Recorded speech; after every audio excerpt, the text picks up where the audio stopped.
আসসালামু আলাইকুম। এইচএসসি 26 ব্যাচের প্রাণপ্রিয় শিক্ষার্থীরা, যেহেতু ফিজিক্স সেকেন্ড পার্ট পরীক্ষাটা সহজ হয়েছে আলহামদুলিল্লাহ, এবং তোমরা সবাই ভালো দিয়েছো, কিন্তু এখন যেটা সবচেয়ে বড় জায়গা সেটা হচ্ছে রসায়ন নিয়ে তোমাকে খুব ভালো করতে হবে। রসায়ন প্রথম পত্রে তুমি কিন্তু 3 দিন গ্যাপ পাচ্ছ। এই 3 দিন যদি একদিনে তুমি অবহেলায় হারিয়ে ফেলো, এতে কিন্তু তোমার জন্য খুবই ক্ষতি হবে এবং তোমার পরবর্তী যে স্টেপগুলো আছে এটা তুমি বাধাগ্রস্ত হবে। এখন দেখো, আমি কখনোই কোনোদিন আমার কোনো সাজেশনে 100% কমন এরকম কোনো বলিও নাই, এরকম কোনো মুখরোচক কথাও বলি নাই। বিষয়টা হচ্ছে তোমার পরীক্ষার জন্য বোর্ড অ্যানালাইসিস করলে, দেখো এখন আমরা বোর্ড ছাড়া কি অ্যানালাইসিস করব? আমরা তো এক্সামিনার না, তাই না?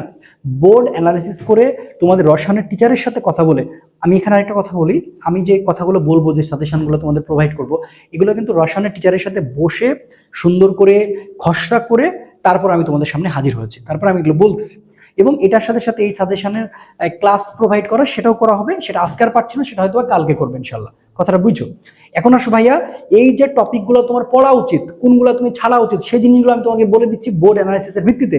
এখন দেখো, ফিজিক্স ফার্স্ট পার্টের পরীক্ষা আউট অফ প্যাটার্ন ছিল। এখন যদি আউট অফ প্যাটার্ন হয়ে যায়, আগে মাপ চেয়ে নিচ্ছি ভাই, পরে এসে তুমি বলবা যে ভাই আপনারা দিয়েছেন হয়নি। এখন ভাই, বাংলাদেশে ফিজিক্স ফার্স্ট পার্ট কি শুধু আমার, সবার কারো থেকে আসে না, কারণ একটাও প্যাটার্নের মধ্যে ছিল না। তো এই জিনিসগুলো আগে বুঝতে হবে। হ্যাঁ, আমি কখনোই বলি না যে তুমি ওয়ান শট ক্লাসের উপর নির্ভর করেই চলে যাও, বা তুমি একদিনের পরীক্ষার জন্য ক্লাস দেখে ক্লাস পাবে, এটা কখনো বলি না ভাই। আমরা যারা অনলাইনে পড়াই, আমার কোন স্টুডেন্ট আমাকে খারাপ কিছু বলে নাই, বাট আমি তারপরে বলছি তোমাদেরকে সচেতন করার জন্য। সব টিচার ভাই, ওই যে 2 ঘন্টা বা 2.5 ঘন্টা বা 3 ঘন্টা যেটাই সে ক্লাস দিক, পরিশ্রম করে তো দিয়েছে কিনা বলো? সে ভাবে নাই, না ভেবে হুদাই দিয়েছে? ব্যাপারটা তো এরকম না। তার মানে ওখানে পড়ার ব্যাপারটাই দেওয়া হয়েছে, ঠিক আছে? এখন যদি না আসে, তোমরা দোষারোপ করতে পারো না, কারণ তোমরাও নিজেরা কিন্তু পড়াশোনা করো নাই। সো ওইটার উপরে এসে এই কথা বললে কিন্তু হবে না, ঠিক আছে? আসো, এখন আমি তোমাদের, তুমি এখানে 5টা অধ্যায় আছে, তো এটা সবাই জানে, একটা একটা স্টুডেন্ট সবাই জানে যে যে কোনো 3টা অধ্যায় ভালো করে প্রিপারেশন নিলেই তার জন্য কি একটা ভালো রকমের হয়ে যাবে, প্রিপারেশন হয়ে যাবে। এখন 5টা অধ্যায়ের আমি টপিকগুলো বলে দিব, তোমরা পড়ে নিবা তোমার কোন কোন অধ্যায় তোমার পছন্দ, কোন কোন অধ্যায় তুমি শুরু করবে। এবার আসো, রসায়ন প্রথম পত্র, প্রথম অধ্যায় ল্যাবরেটরি নিরাপদ ব্যবহার। এখান থেকে একটা সিকিউ আসে, বিগত বছরের বোর্ডের দেখে বলছি, এখান থেকে একটা করে আসে। তো এই একটা করে যদি আসেন, কেউ যদি লিখতে চায়, তো সেক্ষেত্রে দেখো কি কি আসতে পারে। যেমন আমি টাইপ গ করে দিয়েছি, রসায়নের টিচার আমাদেরকে প্রোভাইড করেছে, আমি শুধু প্রেজেন্টেশন দিচ্ছি, ঠিক আছে? অবশ্যই বিষয়টা মাথায় রেখো, মানে এরকম না যে আমি একাই ফিজিক্স পড়াই, একাই কেমিস্ট্রি পড়াই, এরকম না। হ্যাঁ, ওকে। তো দেখো যে এখানে কি কাচের যন্ত্রপাতি পরিষ্কার করার যে কৌশল, সেটা টাইপ গতে আছে। তারপর আয়তন ভিত্তিক বিশ্লেষণ, বিভিন্ন কাচের যন্ত্রের ব্যবহার, সেটা টাইপ ঘতে আসে। হ্যাঁ, টাইপ ঘর জন্য এই টপিকটা ইম্পর্টেন্ট। এরপর যে হ্যাজার্ড সিম্বল, যেটা টাইপ গ এবং ঘর দুটার জন্যই লাগে। পল বুঙ্গি নিক্তির যে ম্যাথ রয়েছে, সেটা কিন্তু টাইপ গতে আসে, ঠিক আছে? এখন তুমি যদি টপিকগুলো চুজ করতে চাও, তাহলে এগুলো অবশ্যই করবা। এবার আসো দ্বিতীয় অধ্যায়, গুণগত রসায়ন। তো এই যে গুণগত যে রসায়নটা তুমি দেখতে পাচ্ছ, এটা তো অবশ্যই ইম্পর্টেন্ট। এবং দেখো, পরমাণুর মডেল টাইপ গ এবং ঘয়ের জন্য আসে। কোয়ান্টাম সংখ্যা, ইলেকট্রন বিন্যাসের নীতি, সেটা টাইপ গ এর জন্য আসে। এবং পরমাণু মডেল সম্পর্কিত যে বর্ণালীর ম্যাথ রয়েছে, সেটা টাইপ গতেও আসতে পারে, টাইপ ঘতেও আসতে পারে, মানে এভাবে প্রস্তুত করা হয়েছে। দ্রাব্যতা ও দ্রাব্যতার গুণফল যেটা আছে, খুবই ইম্পর্টেন্ট। এবং এখান থেকে কিন্তু এই যে টাইপ গ এবং ঘ, এটা কিন্তু আসে। আচ্ছা, এবার আসো আয়ন যে শনাক্তকরণের যে ব্যাপারটা, এটা টাইপ গ এর জন্য আসে। এখন তুমি যদি মনে করো এখান থেকে প্রিপারেশন নিবা, এই টপিকগুলো অন্তত বাদ দিয়ে প্রিপারেশন নিও না। এই টপিকগুলা নিয়ে এরপরে তোমার যেগুলা ইচ্ছা খুশি তুমি সেগুলো পড়ো। আমার কথা কি বুঝতে পারছো কাহিনীটা? তাহলে আমরা গুণগত রসায়নটা ম্যাক্সিমাম স্টুডেন্ট চুজ করে ফেলি, তো এটা আমরা আসলে বাদ দিব না ইনশাআল্লাহ। ওকে, আচ্ছা, এবার নেক্সটে আসি। নেক্সট হচ্ছে মৌলের পর্যায়বৃত্ত ধর্ম ও রাসায়নিক বন্ধন। আচ্ছা, এখন দেখো যে মৌলের পর্যায়বৃত্ত ধর্ম ও রাসায়নিক বন্ধন, তো এই যে আমাদের এখানে আছে, সেখানে হচ্ছে দেখো এই অধ্যায়টাও খুবই গুরুত্বপূর্ণ এবং এই অধ্যায় থেকে অনেক কোশ্চেন আসে।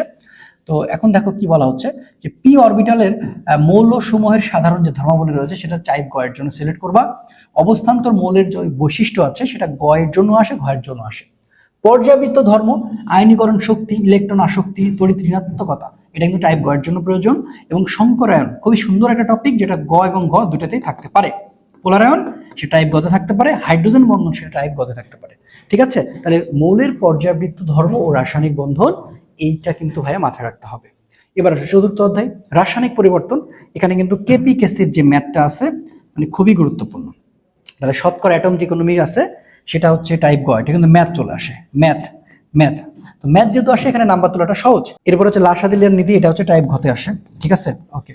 এরপর সাম্য ধ্রুবক কেসি ও কেপি, অর্থাৎ কেপি কেসির ম্যাথ, সেটা টাইপ গ এবং ঘ এর জন্য থাকে। এবার আসো পিএইচ এর অসল্টের লঘুকরণের যে সূত্রটা রয়েছে, ঠিক আছে, এইটা অসল্টের লঘুকরণ সূত্র, সেটা হচ্ছে টাইপ গতে আসে। বাফার দ্রবণ টাইপ ঘতে আসে এবং তাপ রসায়ন টাইপ গ এবং ঘ এর জন্য প্রযোজ্য। এরপরে যদি কর্মমুখী রসায়ন, খুবই সহজ একটা অধ্যায়, যেটা থেকে আসলে বলাই যায় কোন কোন কোশ্চেনগুলো আসলে চলে আসে ম্যাক্সিমাম। সো কর্মমুখী রসায়ন যদি কেউ প্রিপারেশন নিতে চায়, আমি তো তোমাদের বলেছি যে তুমি 3টা অধ্যায় খুব ভালো করে নিবা। বাট এর পাশাপাশি তুমি যদি মনে করো যে না, তুমি এই অধ্যায়টা নিতে পারো, এবং সেখানে দেখো খাদ্য সংরক্ষণের যে কৌশল সেটা টাইপ ঘ, খাদ্য কৌটাজাতকরণ প্রণালী সে টাইপ গতে আসে, ভিনেগার প্রস্তুতি টাইপ গতে আসে, ভিনেগার দ্বারা খাদ্য সংরক্ষণের যে কৌশল সেটা কিন্তু টাইপ ঘতে আসে। এখন আমি আবারও বলতেছি, তুমি প্রথমত গুণগত রসায়ন তো চুজ করবা, তার সাথে হচ্ছে তুমি রাসায়নিক পরিবর্তন নিতে পারো, বা মৌলের পর্যাবৃত ধর্ম বা রাসায়নিক বন্ধন তুমি সেটা নিতে পারো। কিন্তু তুমি যদি প্রথমার এই লাস্টেরটা নাও, তাহলে এখান থেকে একটা করে প্রশ্ন কমন পাওয়ার কথা বিগত দিনের বোর্ড অ্যানালাইসিসে।